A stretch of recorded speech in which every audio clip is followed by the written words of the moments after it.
പതാക വിവാദത്തിൽ മുഖ്യമന്ത്രിക്ക് മറുപടിയുമായി ലീഗ്. ഹിന്ദുത്വ തീവ്രവാദികൾക്ക് അവസരമുണ്ടാക്കി കൊടുക്കാൻ മുന്നിൽ നിന്നയാളാണ് മുഖ്യമന്ത്രി. അന്വേഷണങ്ങളിൽ നിന്ന് മോചിതനാകാൻ അദ്ദേഹം കോൺഗ്രസിനെതിരെ തിരിയുന്നുവെന്നും ലീഗ്. വയനാട്ടിൽ രാഹുൽ ഗാന്ധിയുടെ റോഡ് ഷോയിൽ കോൺഗ്രസ് പതാക ഉയർത്താത്തതിൽ മുഖ്യമന്ത്രി കോൺഗ്രസിനെ രൂക്ഷമായി വിമർശിച്ചിരുന്നു.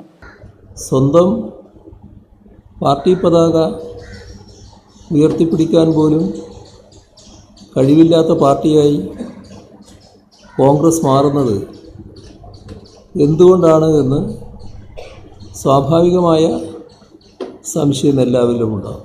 ഈ വിമർശനത്തിന് മറുപടിയായാണ് ലീഗ് സംസ്ഥാന സെക്രട്ടറി PMA സലാം രംഗത്ത് എത്തിയത്. ഫേസ്ബുക്ക് പോസ്റ്റിലൂടെയായിരുന്നു അദ്ദേഹത്തിന്റെ പ്രതികരണം.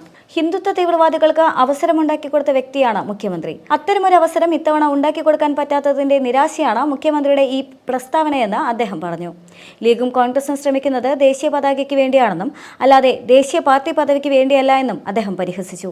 ലാവലിൻ കേസിലടക്കം അന്വേഷണം നേരിടുന്ന ആളായതുകൊണ്ട് കോൺഗ്രസ് അധികാരത്തിൽ വന്നാൽ പിണറായി ബുദ്ധിമുട്ടുമെന്നും തിരിച്ചറിഞ്ഞുകൊണ്ടാണ് കോൺഗ്രസിനെയും രാഹുലിനെയും പരാജയപ്പെടുത്താൻ ശ്രമിക്കുന്നതെന്നും അദ്ദേഹം കുറ്റപ്പെടുത്തി. M5 news, Malappuram.